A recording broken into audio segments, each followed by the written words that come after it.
What is going on, YouTube?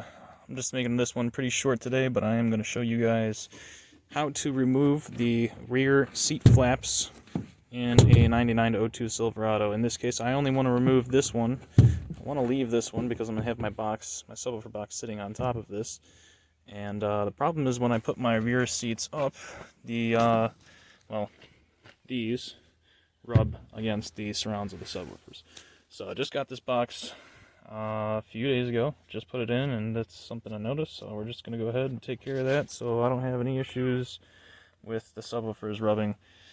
If you are interested in this setup, go check out my other video. This is the Gately Audio 6.5-inch subwoofer box for the 99-07 Chevrolet Classic Crew Cab trucks. My truck is a 2002 2500 HD, and so anyways, to show you what I got going on here, we're going to go ahead and underneath this little flap right here, we've got these rivets. Thank you, Chevrolet, for putting the rivets in. Tried already to drill them out, but I'm a really impatient guy here, so I brought my grinder out. You can see, you can already guess what we're going to do, so stand by. Alright, so the mallet was kind of unsuccessful. They're in there a little bit more than I thought, but I took a screwdriver, just a flat blade, stick it in between the plastic and the metal, and twist, pry this thing up here, and these rivets will pop. So let me get these other two here, and then I'll show you guys what I'm working with here. Alright, so now that I got all my rivets popped up here, this plastic piece, I can literally just slide this right out of the carpet. So that, don't need that anymore.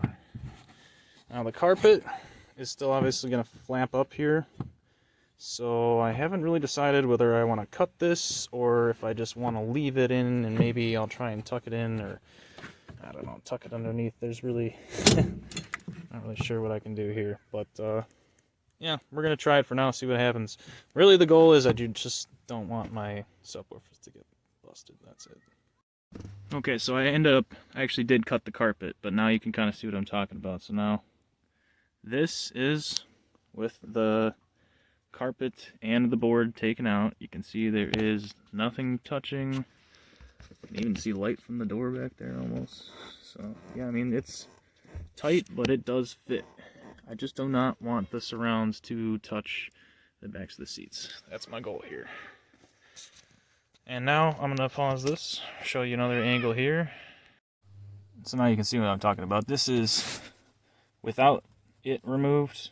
It is definitely, see, it's already hitting the subwoofer. Just imagine if it's plain. It's going to probably do some damage over time. So that's why I am taking it out. So there you go. I got both sides out here. You can see this is also a great time to go ahead and find all the chicken nuggets and fries your kids stuffed on their car seats and all that.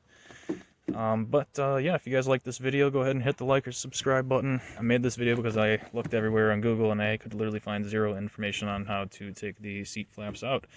Other than for some subwoofer box applications, you may need to take them out. So if you went to Google, how do I take these seat flaps out, and came up with this video, go ahead and hit a like. Other than that, stay tuned, subscribe, check out my other videos. You can see a video of this box playing, what this thing can do. You can go ahead and check out my bike, what I'm doing with that. Go ahead and check out some of my other videos, all the cool stuff I do.